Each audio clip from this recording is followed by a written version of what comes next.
feel like I'm so old for doing this anymore. And then I see that the fans are old too. So it's like we're all reminiscing of back in the day. I mean, come on now. It's, Well, not all the fans are old. I tried my best to be a good example for young girls. I thought it was fine. The movie wasn't a very good movie, but I didn't have, you know what I mean? It was like such a B movie. Welcome to another episode of Pick Up and Play. My name is DJ Switch, and over the last several weeks, I've been incredibly fortunate to have the chance to interview most of the cast of the original Mortal Kombat game, all of whom will be reuniting at the Portland Retro Gaming Expo this September 27th through the 29th at the Oregon Convention Center. This week, I'm continuing my series of Mortal Kombat cast interviews with Elizabeth Malecki, the former fitness instructor and recently retired career nurse for the Mayo Clinic, who also originated the character of Sonya Blade and cemented herself in video game history as one of the first women to be captured through digitization in a fighting game. Before we settle into this interview, I have to let you know up front that Liz had recently experienced some connection issues related to weather in her area, so unfortunately our video call was not the best quality. However, after some internal consideration, I've decided to share the interview despite the technical issues for two reasons. The first, of course, is out of respect for Liz and her time. She generously agreed to an interview with someone she had never met, and the time and trust she gave me in order to simply sit down for a chat is not something I take for granted.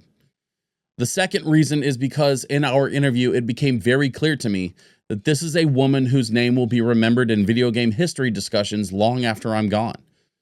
It's well known that there was a test version of Mortal Kombat in the wild before they added Sonya to the lineup.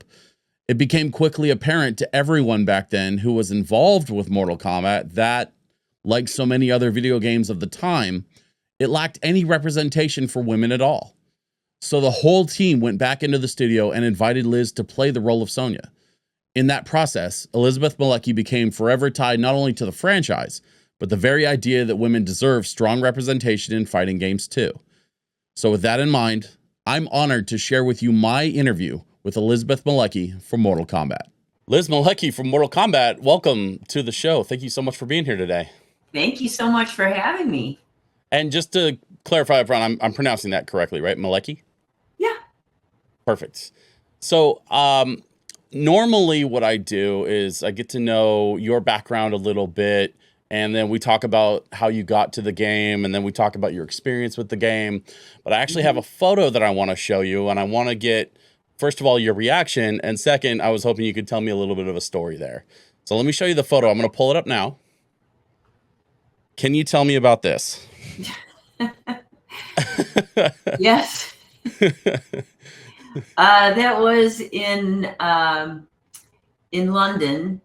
Back, I guess it was probably right after the game came out. So I'm thinking it was 93, I think. 1993, that's right. Yeah, so that was probably still later that year. And so Danny and I were supposed to play the Mortal Kombat game in front of all these people. And I didn't know how to play the game. Okay. So we were practicing the whole flight from Chicago to London, trying to practice on the plane so we could figure out how to play the game. Oh, wow. So anyway, but it was, we're not usually asked to play the game. You guys play the game. Right. We don't do that. So anyway, it was a lot of fun. There was a lot of kids, lots of kids having fun, screaming and yelling and so on. But anyway, somehow I managed to win the game, which was just a fluke. I just got lucky. So that was me holding the picture or the little trophy. So they presented you with a golden joystick under glass. Yeah. Did you end up taking it home? Was it a real thing that they let you keep? What happened there? I don't know where it went. I don't know. I don't have it. Yeah. I don't know. Maybe Danny has it. Like I said, that's kind of not our thing. We Sure. don't really play the games.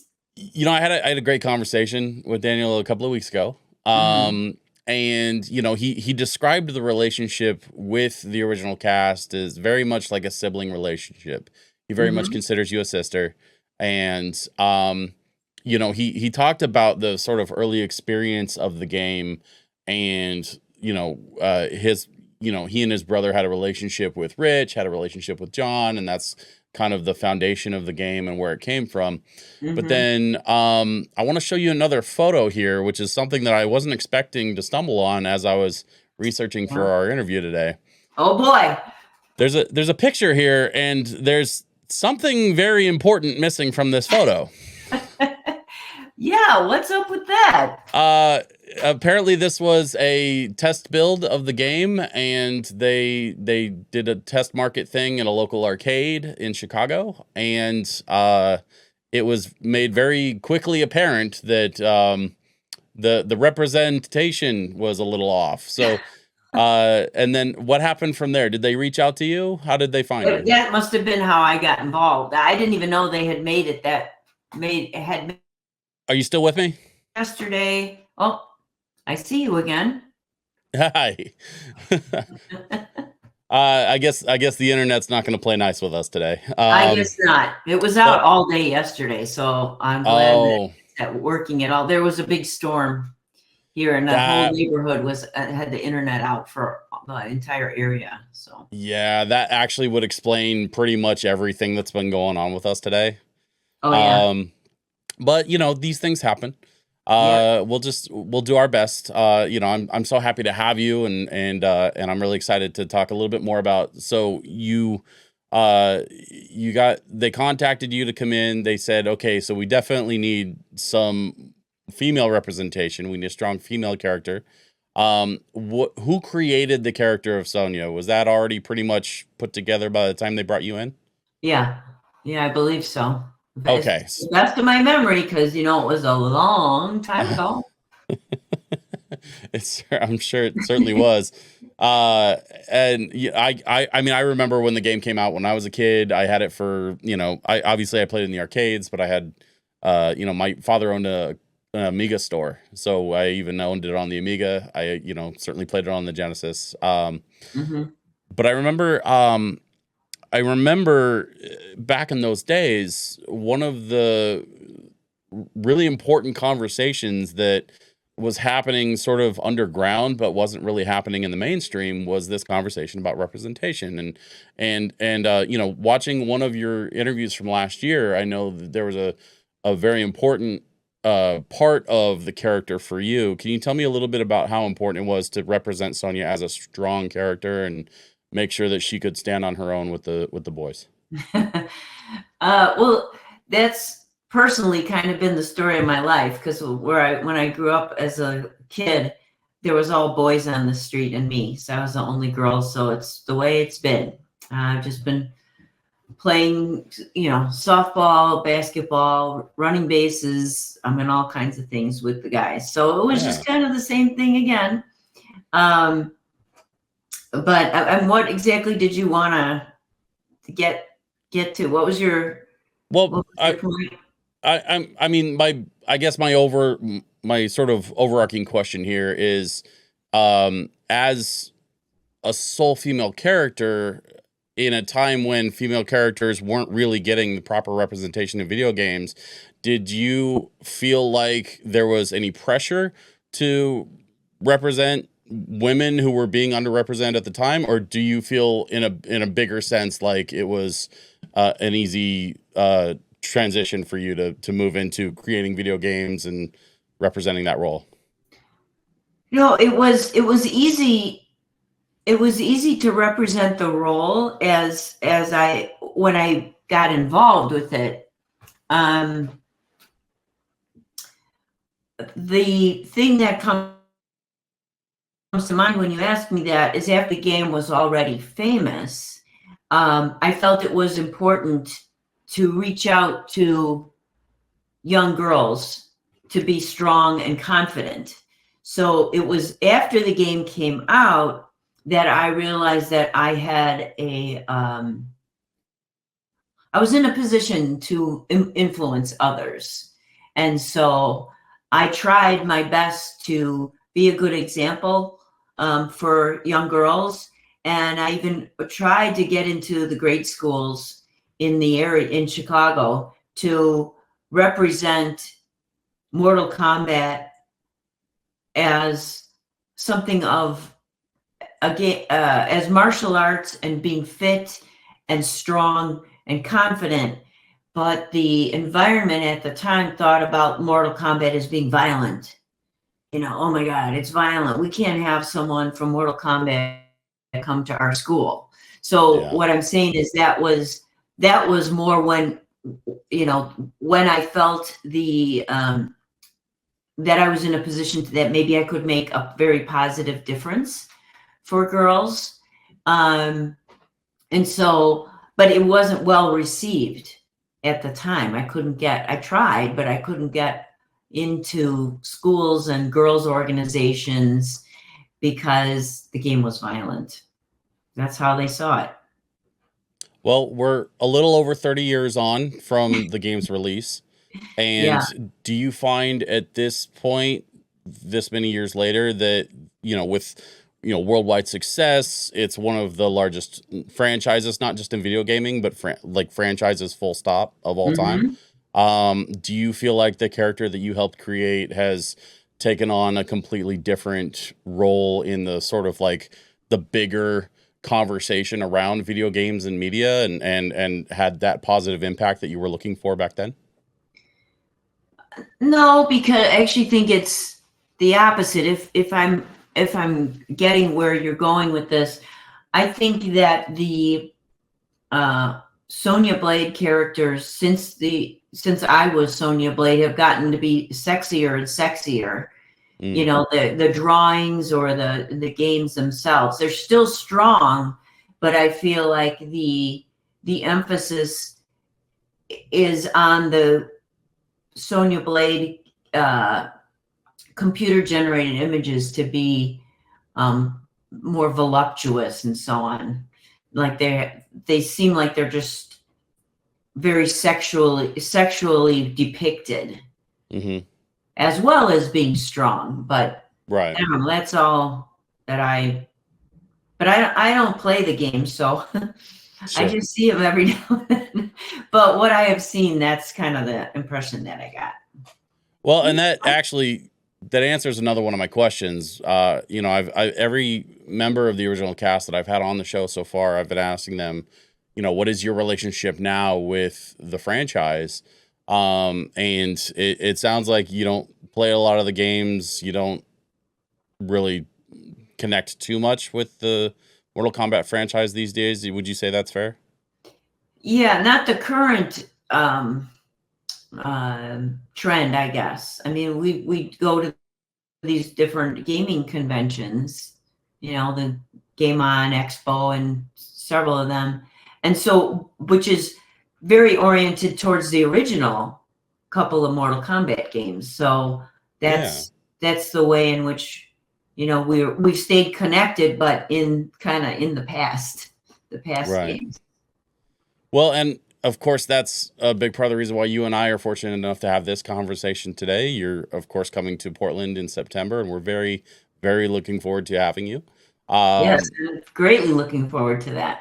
I have to admit, I have one of those 1-Up arcade machines. If I can't get the whole machine, I'm at least going to try to bring the marquee or something. But I absolutely want to have you all come by the DJ booth and sign it if you get a moment while you're in Portland. You have the arcade game, did you say? So I have. So there's a series of there's a company called 1-Up Arcade that makes throwback arcade machines for in-home.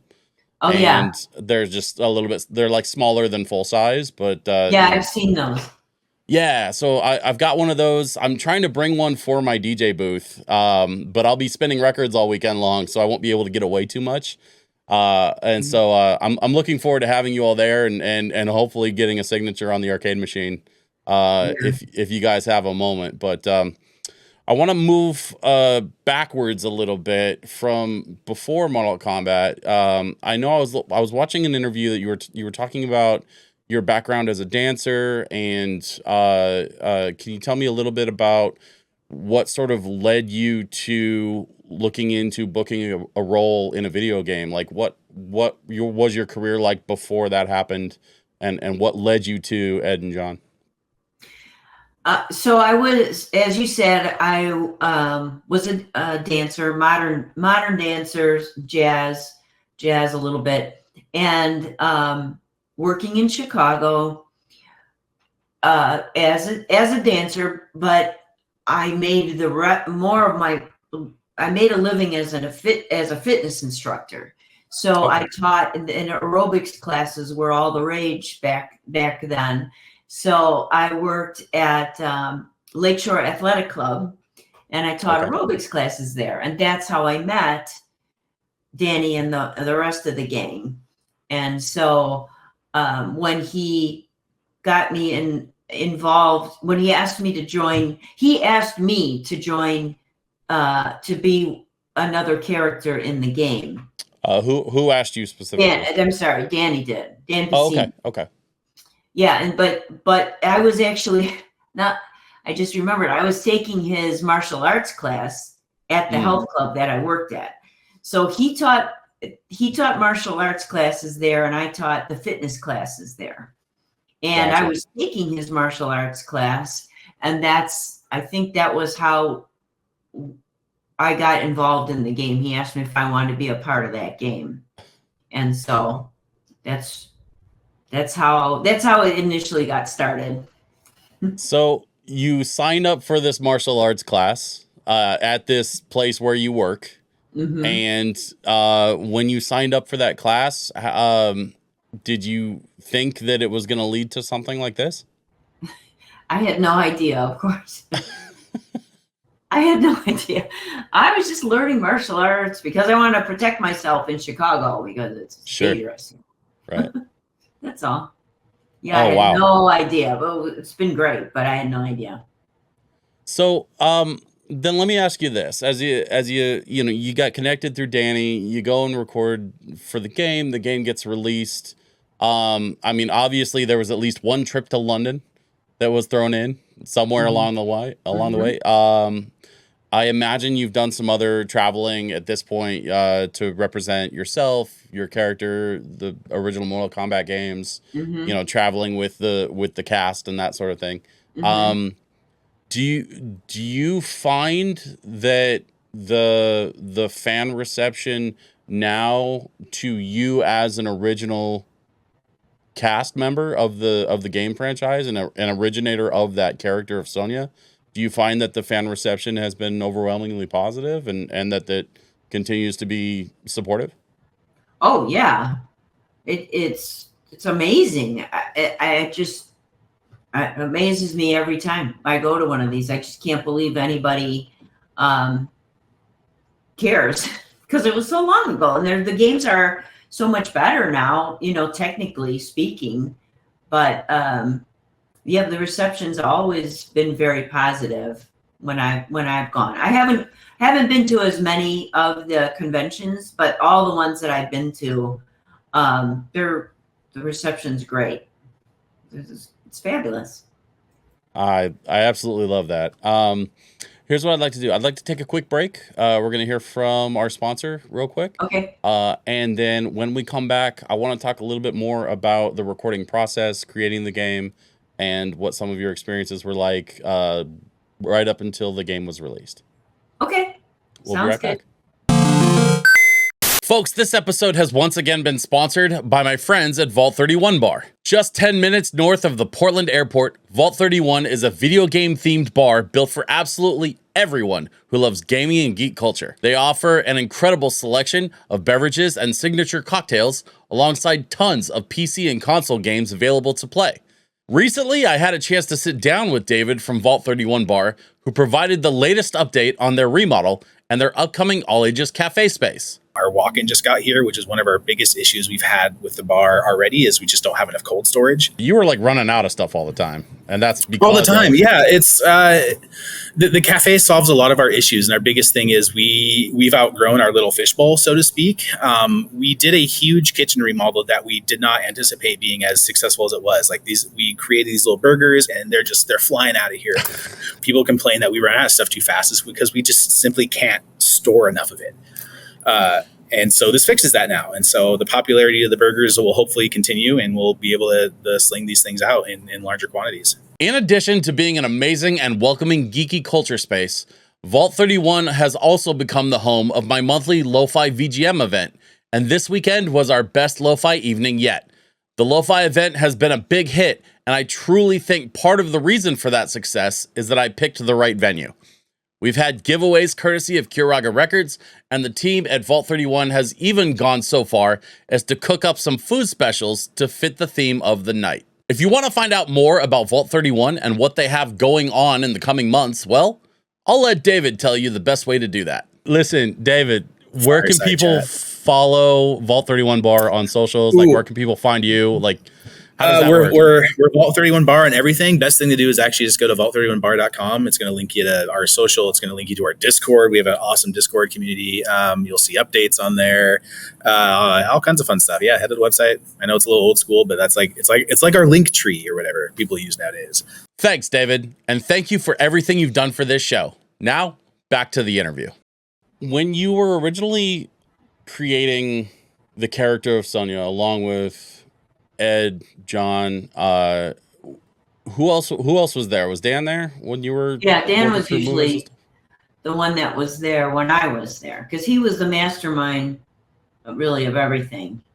Mm-hmm. You know, he had such a creative and clear vision of what Mortal Kombat should be.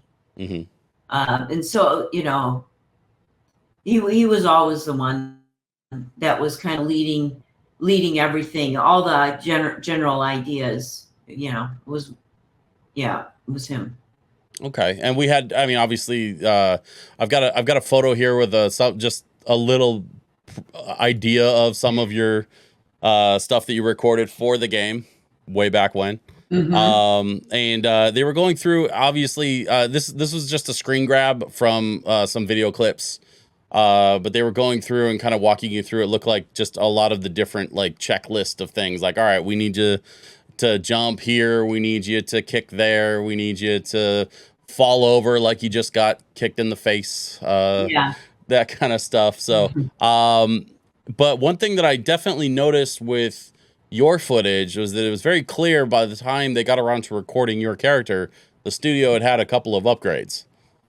It didn't look like they were lighting you with desk lamps. I'm sorry, you mean technical upgrades? Yeah, it looked like you know, with the some of the original footage, it looked like they were lighting everybody with desk lamps and had you know, everybody kicking at a microphone stand, and then by the time they got to recording your character, it seemed like there was some proper lighting. Everything looked a little cleaner. Did you at any point in your recording experience like was there anything that you ran into from a technical standpoint that was a little outside of a little unexpected, or you know, some troubleshooting that had to happen, or did they have it pretty much dialed in by the time they got to you? No, I think they had it dialed in by the time that I got involved, you know. Okay. So then I'd like to get your opinion a little bit about some of the later iterations of Sonya. You know, some of the other guys that have been on the podcast so far have talked about, like, you know, how they felt about their character being portrayed in the movies, for example. Did you have any strong feelings about Sonya's portrayal in the film, and how they sort of revamped her character as an agent that was being thrown into this Mortal Kombat tournament?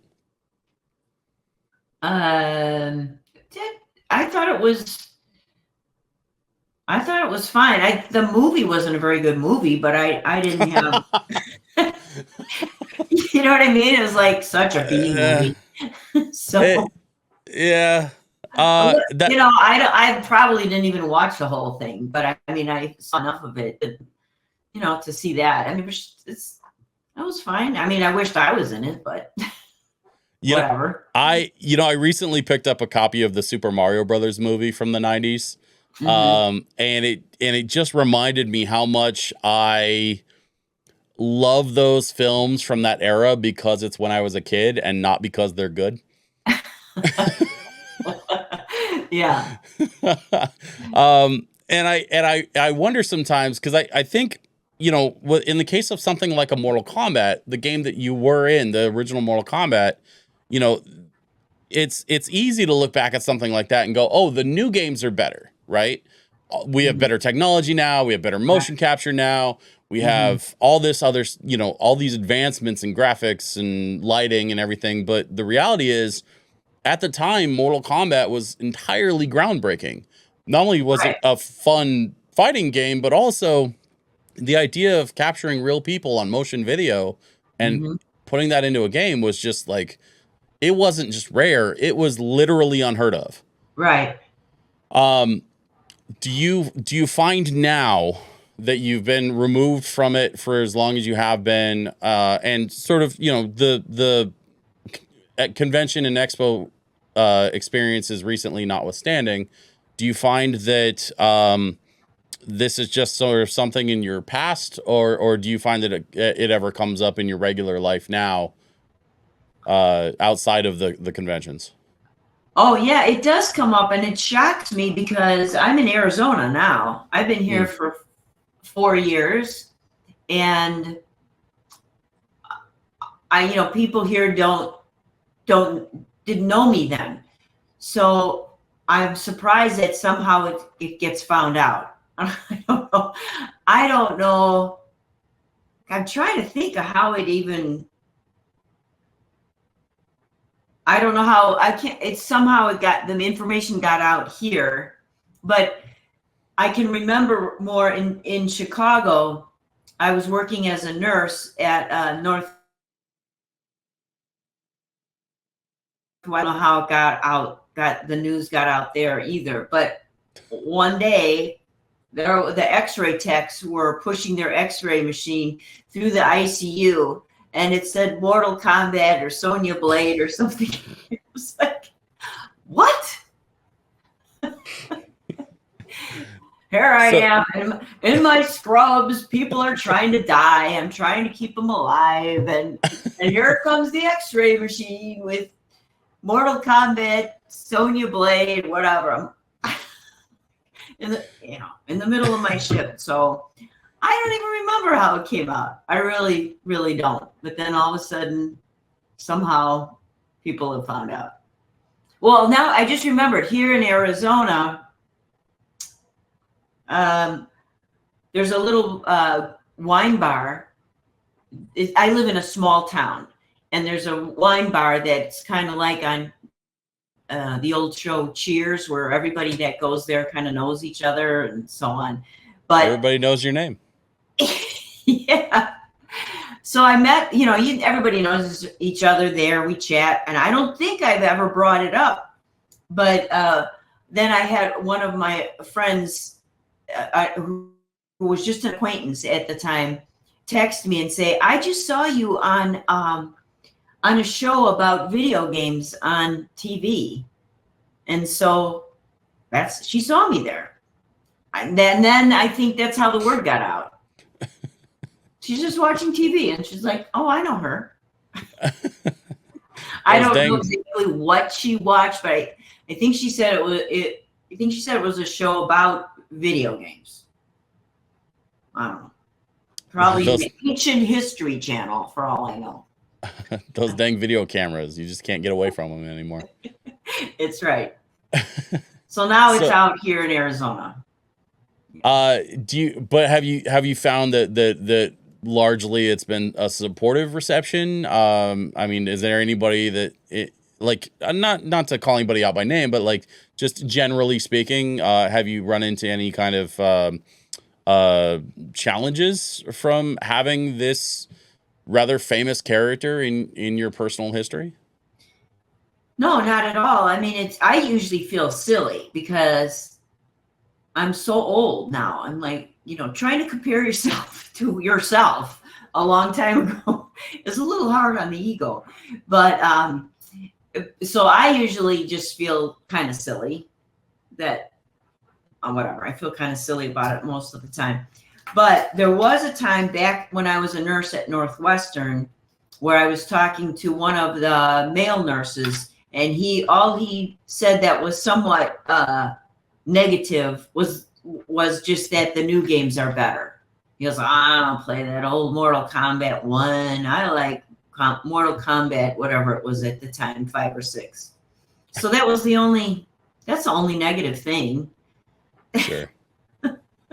Well, otherwise, it's always positive, and I always feel silly, but I mean, people can have their opinions, I guess, but I for one am not only am I grateful that the original Mortal Kombat broke new ground and kicked off what ended up becoming just an absolutely not only a massive franchise but also a massive part of my childhood as a millennial, and the childhoods of many other folks like me that grew up playing Mortal Kombat. I gotta ask, what do you do now? Are you still nursing? Are you, how do you spend your time in Arizona as of the last few years? I just retired 6 months ago. Okay. So I work at Mayo Clinic. I retired from there about 6 months ago. I still work 1 day a week. So my days are otherwise, I like to watch what's going on in the stock market. So during the market hours, I try to dabble a little bit with my retirement money. Try not to lose it all, and watch investments, and so watching what's going on in the economy and all of that sort of stuff. And then I work out still every day. Now I do mostly cycling, and I'm very involved with animal rights groups. Oh, wonderful. I shouldn't say very involved. I follow what they're doing. I couldn't physically help them because I would just cry all day. So, but I sign petitions and send money and all that. So that's it. And then I started singing about 6 months ago, or about a year ago, just for fun. So that's what I do. My wife and I have 2 dogs and a cat, and I accepted a long time ago that I am 4th on the chain of priorities around here. So I think you and my wife would have a lot to talk about. That's she's very much the same way. Absolutely loves animals. Yes, I love them, and I have a bunch of little critters in my yard here in Arizona. We've got little bunnies and a chipmunk and a couple birds, and it's because it's 116 degrees these days, the high of 116. Now these poor little critters what they do is they hang out by my sliding door because I think the air conditioning is seeping out. So a little lizard and a couple birds and a chipmunk, they're all like, hanging out, trying to cool off. So we got those fun animals too. Gotcha. Well, hopefully everybody can stay cool in this ridiculous heat. I know it's been a bit of a crazy heat wave, even here in the Pacific Northwest. We've been really struggling. Certainly not 116 struggling, but struggling nonetheless. I want to get back to your upcoming trip to Portland. Being retired and being somewhat removed from your life as Sonya back in the day. I got to tell you, I'm very grateful that you're making the trip to Portland and you're going to come visit us in September. I can't wait. It'll be what I haven't been able to do for all these years as a nurse. It's always been difficult for me to get time off to go to the various conventions. But now that I'm retired, my time is much more my own. So I don't have the pressure now that I had before to try to balance work and life and try to get off work for a given weekend and so on. So now I'm able to be much more free to do it. So I'm looking forward to enjoying being a little more involved with the Mortal Kombat stuff and being able to come to Portland. I lived in Seattle for a while, and I always wanted to get to Portland, but somehow I never got there. So I don't blame you. Seattle's a nice town, and frankly, there's just a lot more to do there. But in the rain, right? But the last thing I want to ask you about today, before I let you go, coming and doing these shows like the Portland Retro Gaming Expo coming up, whenever you get together with your other castmates from the original game, what do you feel like is your favorite part about that experience, doing these shows, connecting with people? Is there anything in particular about that experience that you enjoy, something that keeps you coming back? Well, I like talking to the fans because it was a long time ago, and like I said before, I feel like I'm so old for doing this anymore. And then I see that the fans are old too, so it's like we're all reminiscing of back in the day. I mean, come on now, it's Well, not all the fans are old. Not all, but some of them are. A lot of them are. I just turned 40 in April, so I'm kind of dealing with that. I'll probably be dealing with that for a couple of years. Yeah, but it's all good. It's all good. Well, but yeah, I like that. I like that part, and because I like cocktails. I like to go out afterwards and have a few cocktails and catch up with the rest of the Mortal Kombat guys and see what's been happening in their lives. So that's always fun too. Well, Portland's a good town for that. There's a few things that Portland has really got figured out, and alcohol is absolutely one of those. Okay, well that's good. So I think you'd expect to have a pretty decent time while you're here. At least I hope so. Well, Liz Malecki, thank you so much for taking the time to hang out with me today. I really appreciate it. Thank you so much for having me. I look forward to seeing you in what is it, 2 months? About 2 months, yeah. As a matter of fact, 2 months to the day. Oh, cool. Okay, I look forward to it. We're gonna have you at Portland Retro Gaming Expo September 27th through the 29th. And Liz, is there anywhere online, anything social media where people can find you, follow you, and hang out with you on the internet? I'm not too active on that, so. Okay. Well, I no like problem. To see people in person the best. If anybody asks, I'll just redirect them to this episode of my podcast. I'm perfectly fine with that. That'll be great. Right. Liz Malecki from Mortal Kombat, thank you so much. Thank you. I have to give a massive thank you to Elizabeth Malecki for her time and her patience. I know this was a little bit of a struggle for an interview, but I was hoping that I could make it work. I was hoping I could maybe save the video. Unfortunately, my plan for saving those video files ended up not working out. And so I debated whether or not to actually publish this interview. And after talking with a couple of folks and getting a couple of other opinions, I decided to go ahead and publish it anyway. And I'm glad that I did. Elizabeth is going to be one of those names in video game history that being the first of anything, especially in as broad of an industry as video gaming is in the 21st century, that being the first of anything is something that no one can take away from you. And so with respect to the other cast members of Mortal Kombat, Elizabeth being the first woman to be digitized in this way for a fighting game and creating that first female character of Sonya and being in a position to be able to create a strong character for that role.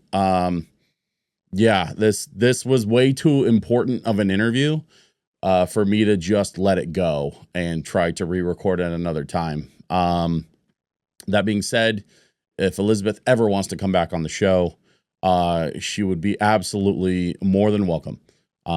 We were able to connect on a lot of things that I didn't expect. She's, very interested in getting into music, and she's very interested in animals, much like my wife, who is also incredibly interested in animals, and I myself am an animal lover. And so we were able to connect in ways I wasn't expecting, and a lot of that conversation actually happened over on the Patreon. So if you go to patreon.com/DJSwitchPDX, you can find all of the extra content for this interview, as well as every other interview that I've done on this show so far. That's patreon.com/DJSwitchPDX. You can support me and you can support this show directly, and you can see all of the extra little tidbits. I call them my lost levels, and there's a lot of fun to be had in there when I'm not being bound by the YouTube requirements for advertisers and content and that sort of thing. So check it out, patreon.com/DJSwitchPDX. Huge thank you to Elizabeth for her time and her patience. And I cannot wait to meet her this September at the Portland Retro Gaming Expo, September 27th through the 29th at the Oregon Convention Center. We're a month and a half out at this point. I mean, it's just getting closer and closer. And I can't wait to meet the whole cast of Mortal Kombat, including and especially Elizabeth. So I just want to say a big thank you to Elizabeth. Of course, thank you to everyone involved in making this show happen. Derek from Malice Media, the Portland Retro Gaming Expo, of course, our sponsor, Vault 31 Bar, for helping me make sure that the bills stay paid. And thank you to all of you for sitting through to the end of this one. I promise you, I've got more content coming. I've got the next several interviews already recorded, and I cannot wait to share those with you as well. So I'll see you on the next one.